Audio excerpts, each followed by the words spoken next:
Alhamdulillahi Rabbil Alameen. As-salatu was-salamu ala khatamin nabiyyin wa ala alihi wa sahbihi ajma'in, amma ba'd.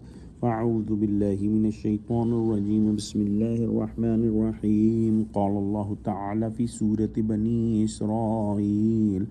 وَمَا مَنَعَ النَّاسَ أَن يُؤْمِنُوا إِذْ جَاءَهُمُ الْهُدَى إِلَّا أَنْ قَالُوا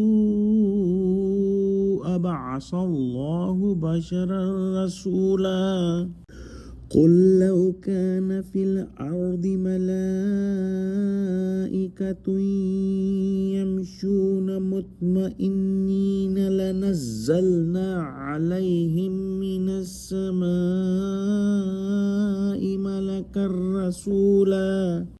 Translation: and nothing prevents the people in believing when the guidance came to them except saying, has Allah sent a human to be the messenger? Say, if angels were made settled on earth, walking about securely in peace, then surely we would have sent down to them from the heavens an angel as a messenger.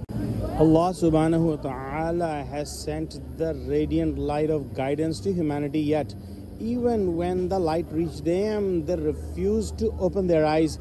They kept insisting, how can a mere man be a messenger of God?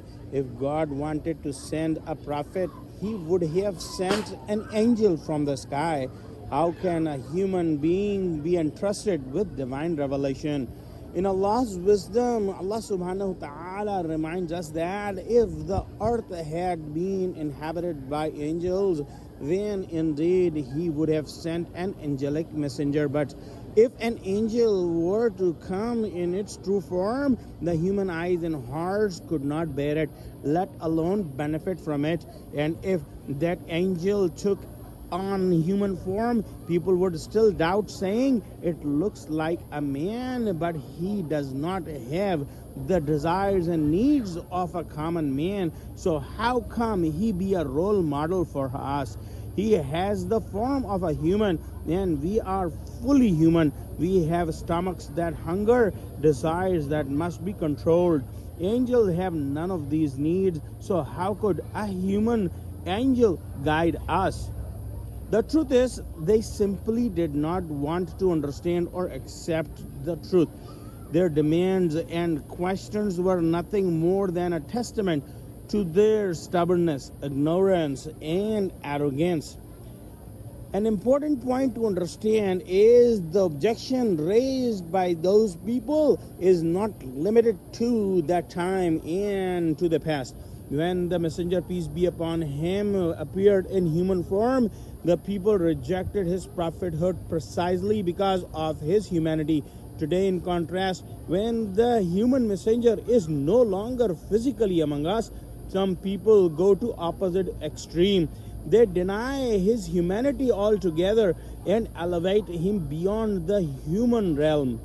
Both attitudes stem from the same underlying issues, a refusal to accept the balanced reality of his mission, whether it was rejecting his prophethood because he was a human, or now rejecting his humanity because he is the messenger.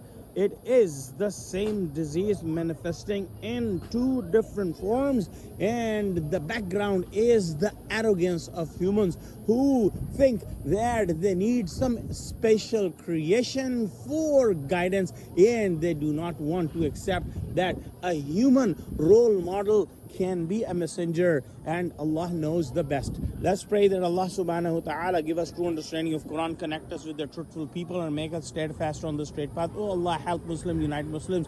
Oh Allah, make Muslims victorious. Ameen. Wa akhiru da'wana anil hamdulillahi rabbil alameen. Wassalamu alaikum wa rahmatullahi wa barakatuhu.